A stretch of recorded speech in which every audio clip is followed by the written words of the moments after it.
In this session we will talk about the sign test. It is the oldest of all of the non-parametric tests. The sign test can be used for the one-sample case or for the two-sample paired case. We will focus in this lecture on the one-sample case. This is the binomial test for the hypotheses that the true proportion is 0.5. We can also consider this the one-sample median test. 1. For this test to hold, we need to assume that the observations are mutually independent and that the measurement scale is at least ordinal. We will label each observation as a plus, minus, or tie. 2. In order to label the observations, we will need to compare each one to our hypothesized median. Let's define the median as m. We label an observation a minus if m she.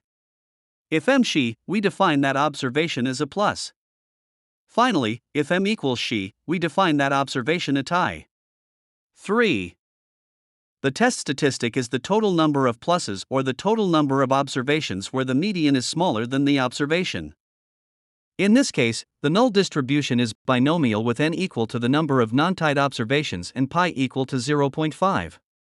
We can define t plus as the observed number of pluses. The null hypothesis will be that the median is equal to some hypothesized value. The possible alternatives will be greater than, less than, or not equal to. Now let's look at each of the tests and how to find the p-values. For the less than alternative, we will reject when the number of pluses are too small. This indicates that the true median is probably smaller than our hypothesized value. We can calculate the p-value by calculating the probability given on the slide with the binomial distribution. For the one-sided greater than alternative, we will reject when the number of pluses is too big. This indicates that the true median is probably larger than our hypothesized value. We can calculate the p-value by calculating the probability given on the slide with the binomial distribution. For the not equal to alternative, we will reject if the number of pluses are either too big or too small. We can calculate the p-value by calculating the probability given on the slide with the binomial distribution. Let's look at an example. Recent studies of private practices of physicians who saw no Medicaid patients suggested that the median length of each patient visit in practices with a large Medicaid load is shorter than 22 minutes.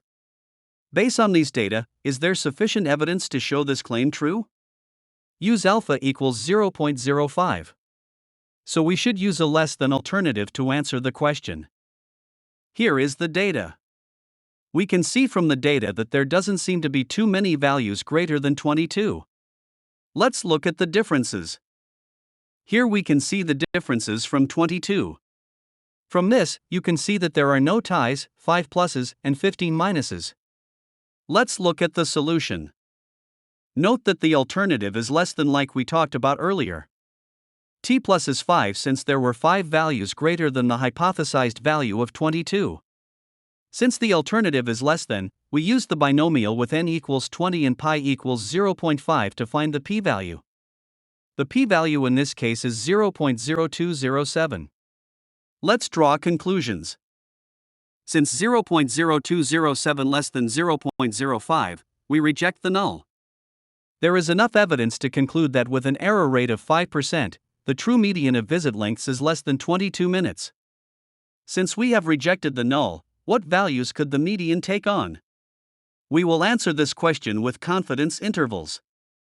For the sign test, we can use the technique that we used for finding confidence interval for the median by using the technique that we learned for quantiles, only restricting at the 50th percentile. Let's find the 95% upper bound for the median. Since this is a one-sided lower tail test, we need to use an upper bound.